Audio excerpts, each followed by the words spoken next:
그저께 우리가 마음에 대해서 이야기했습니다. 바로 우리가 현재 생각하고 있는 마음입니다. 현재 우리가 쓰고 있는 마음은 전부 망심입니다. 진짜가 아닙니다. 마음이 아닙니다. 경전에서 우리에게 알려줍니다. 부처님께서 수고래에게 말씀하셨습니다. 과거심은 이미 지나가서 존재하지를 않습니다. 현재 마음은 머물지 않습니다. 생각 옮겨가서 얻을 수가 없습니다. 과거심은 이미 지나갔기 때문에 얻을 수가 없습니다. 현재 마음은 생각이 머물지 않습니다. 또한 얻을 수가 없습니다. 미래의 마음은 아직 오지 않았습니다. 당연히 또한 얻을 수가 없습니다.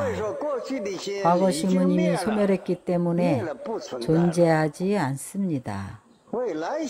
미래의 마음은 아직 오지 않았으므로 당연히 존재하지 않습니다. 그래서 현재의 마음은 생각이 머물지 않으므로 다만 허망한 분별일 뿐입니다. 그럼 과거, 현재, 미래의 이 마음을 다 얻을 수가 없습니다. 자신의 마음이라고 칭할 수가 없습니다.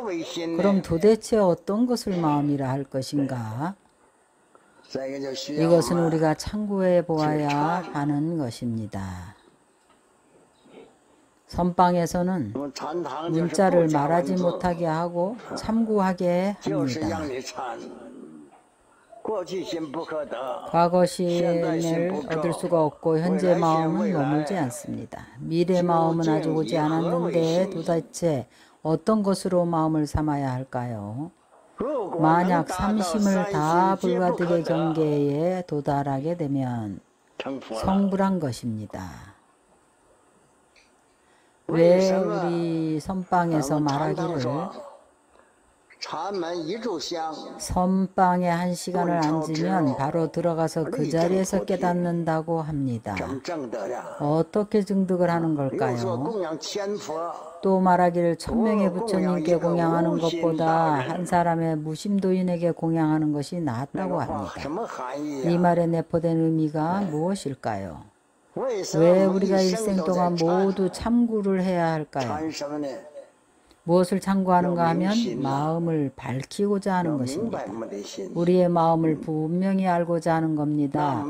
그래서 우리가 마음을 분명히 알고 견성을 하면 부처와 같아져서 성불을 하는 것입니다. 이 도리를 부처님께서는 다시 깊이 해석하지 않으셨습니다. 다만 수구리에게 말씀하시기를 과거심 불가득, 현재심 불가득, 미래심 불가득 이렇게 불가득인 곳에서 우리가 불가득인 곳을 사유하고 수행해야 합니다. 우리가 우리 자신의 마음을 생각해 보면 앞의 생각은 망심입니다. 현재를 얻을 수가 없는데 진심은 상이 없다고 말합니다. 또한 없습니다. 앞의 생각은 망심이고 중심은 상이 없습니다. 미래심은 아직 오지 않았고 다시 일어나지 않습니다. 이 문제는 우리에게 수행을 하라고 합니다. 문자를 여의지 않습니다. 문자 위에서 생각하지 마십시오. 마음을 찾지만 없습니다. 그러나 일단 생각을 움직이고 마음을 일으키면 망상입니다. 이미 마음을 떠났습니다. 예를 들면 우리가 화두를 참고한다고 합니다. 이 화두에 대해서 해석을 해보겠습니다. 어떤 것을 화두라고 하는가? 우리가 말을 할 때 말의 앞머리가 무엇입니까? 입을 열면 말꼬리이지 말머리가 아닙니다.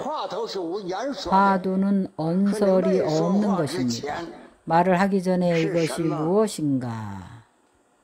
이것이 바로 마음입니다. 과거심은 아닙니다. 현재심은 머물지 않습니다.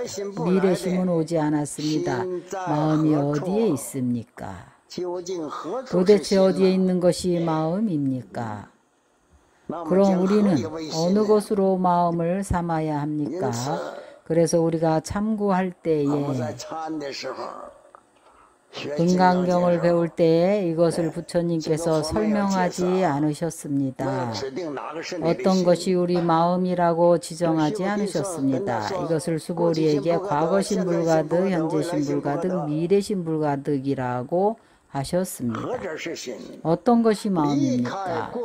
과거, 현재, 미래를 떠나서 마음이 어디에 있습니까?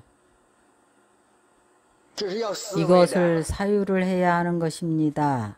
말로서 설할 수 있는 것이 아닙니다. 언어로 어떻게 설하겠습니까? 말을 하면 할수록 더 헷갈립니다. 말을 하면 할수록 더 집착을 합니다. 수보리야, 내 뜻에 어떠한가?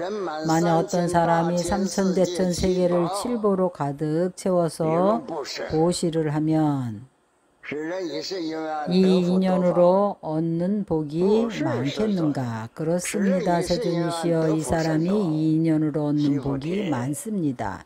수보리야, 만약 복덕이 실제로 있다면 여래께서 복이 많다고 설하지 않습니다.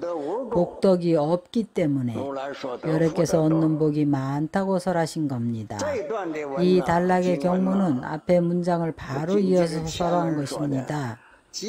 기왕에 삼심을 다 얻을 수가 없다면 우리가 닦을 공덕이 어디에 있겠습니까? 얻을 복덕이 있을까요? 없을까요? 삼심을 다 얻을 수가 없습니다. 그럼 우리가 보시를 하거나 혹은 독경을 하고 절을 하고 참법 기도를 하는 것이 다 마음을 의지해서 하는 것이 아닙니까? 마음을 얻을 수가 없다면 복덕 또한 없는 것입니다. 그래서 부처님께서 중생들이 단견에 떨어질까봐 걱정을 하셔서, 단이라는 것은 모든 것을 다 단절해서 없애는 것입니다. 부처님께서 수불에게 말씀하시기를 비록 삼심을 얻을 수가 없지만 만약 어떤 사람이 삼천대천 세계를 칠보로 가득 채워서 보시를 하면 이것은 보시의 상을 말하는 것입니다. 이 사람이 이 인연으로 얻는 복이 많겠습니까? 이것은 앞에 문장을 해석해서 설명합니다. 우리가 어떤 일을 하더라도 마음에 힘이 지배가 없으면 할 수가 없습니다.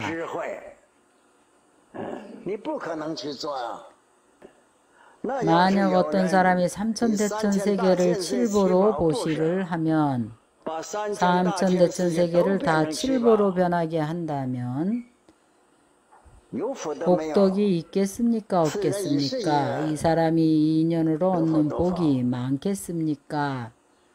그렇습니다. 세존이시여. 이 사람이 이 인연으로 얻는 복이 매우 많습니다. 수보리가 부처님 뜻을 알았습니다.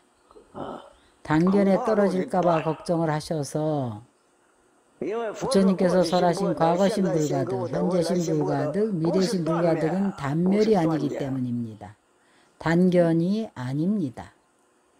마음도 다 얻을 것이 없는데 우리가 보시를 한 공덕이 있겠습니까? 없겠습니다. 이것은 삼천대천 세계를 칠보로 보시한 것입니다. 이렇게 이러한 보시를 한 인연으로 복덕이 있겠습니까? 없겠습니까? 복이 얼마나 많을까요?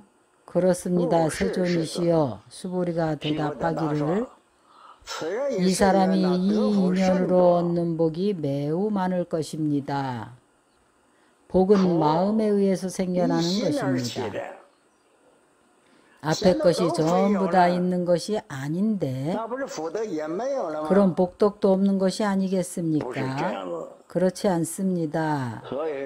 그래서 수보리가 부처님의 뜻을 알았습니다. 그래서 수보리가 복이 매우 많다고 대답을 했습니다.